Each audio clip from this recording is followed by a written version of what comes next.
What's up, you guys? I'm Jasper, and this is JJ Vids. Today, I'm going to be going over with you guys 5 notorious issues that Lexus IS300s through the model years 2001 and 2005 and IS300 Sport Crosses suffer from, so stay tuned.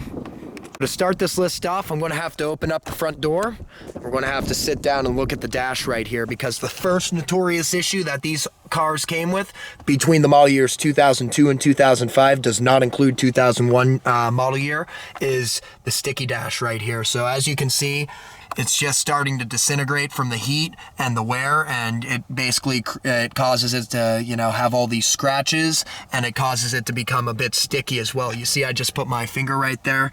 Now there's going to be permanent fingerprints right there, and that's unfortunately sticky dash. And the center console right here, or the kind of center console, center tunnel, this part right here also is made out of that same rubbery material as the top dash is. So in order to fix this problem right here, you can either send it to a shop and have them refurbish or repaint the dash and this panel, or you could just get a dash and a panel from a 2001 sedan, and then your problem is fixed. But it's a little bit difficult to take out this dash, so if you can hire somebody to do it, that's probably the best way of doing it. So to go a little bit more into detail about why the 2001 dash doesn't have this sticky stuff, it's not rubbery. Basically in 2001, they painted their dashes instead of making them out of this rubbery material. So those painted dashes actually, they don't have the sticky dash problem. I'm going to post a picture of what that dash looks like right here, but it basically is a paint instead of a rubber, so it prevents all this scratching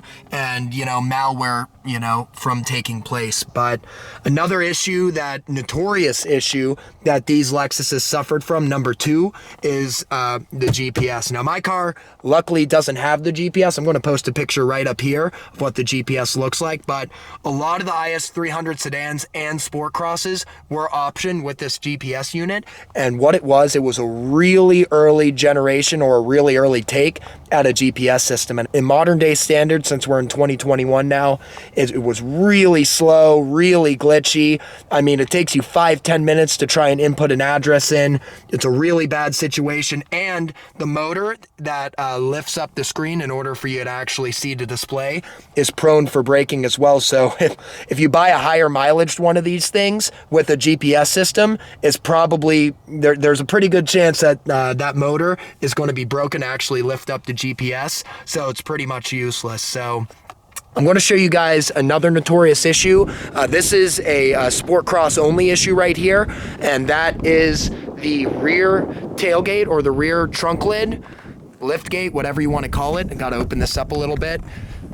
It's prone for rusting. So as you can see right here, right over here, we have some surface rust taking place on the Sport Cross liftgate, and this happens with a lot of Sport Crosses. It's a super common issue. I've seen it before, and basically the only way to fix this problem is by hopefully, if it's not too far gone, you're able to take this off and send it to a body shop and have them sand it down and refurbish it. But if it's too far gone and you bought the car with it all messed up, or you just neglected it for too long, you're going to have to find another lift gate, which is or a Sport Cross lift gate, which is pretty hard to find. So if you guys could, definitely try and get this repaired by a body shop if you can, but that is definitely another notorious issue.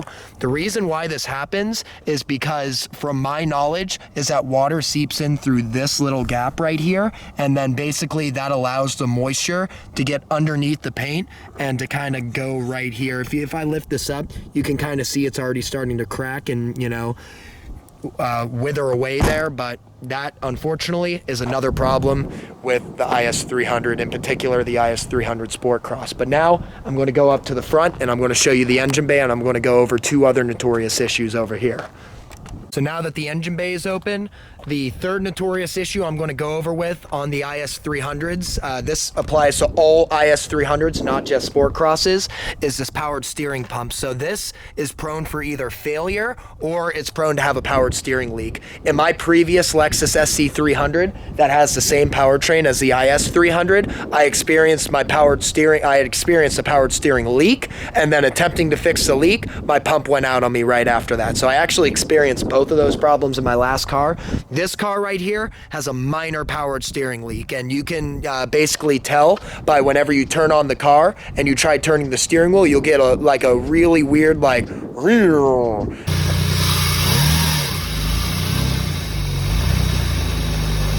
Yeah, I know it's kind of a weird sound effect, but that's kind of the noise that it makes. So, powered steering pump, third notorious issue.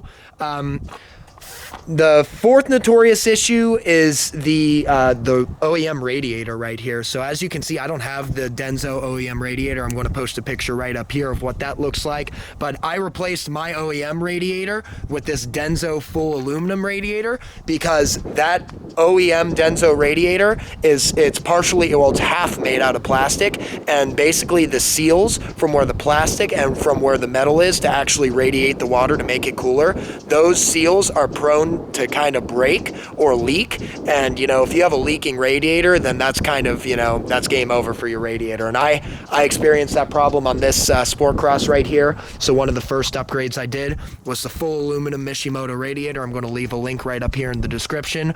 Also did the silicone hoses as well, because if you don't do those, they're going to break and crack over time. Silicone hoses, they're much more durable than the regular rubber hoses are, so that's why I did this. Going into the fourth notorious issue, we got this. This only applies for higher mileage vehicles, might I add, but it also includes this valve cover to leak. So if you don't do proper maintenance on your cars, proper oil change, change out the gasket or your valve cover gaskets every 100,000 miles, this will leak right here. And I don't have a picture of that, but I'm sure you can find another picture of that online, or if you're already experiencing it yourself. That's basically just something that is prone to happen with these cars with malmaintenance or, just over time getting old with a lot of mileage. Luckily, my car is low mileage, so I don't have this issue, and I take pretty good care of this thing, so I don't have any valve cover leak or anything like that. But fifth and final notorious issue, it's kind of like the fourth one. It's more of the thing that happens when the cars get older, a lot of mileage. But these O2 sensors down here, they're prone for failure. They just get bad after a while.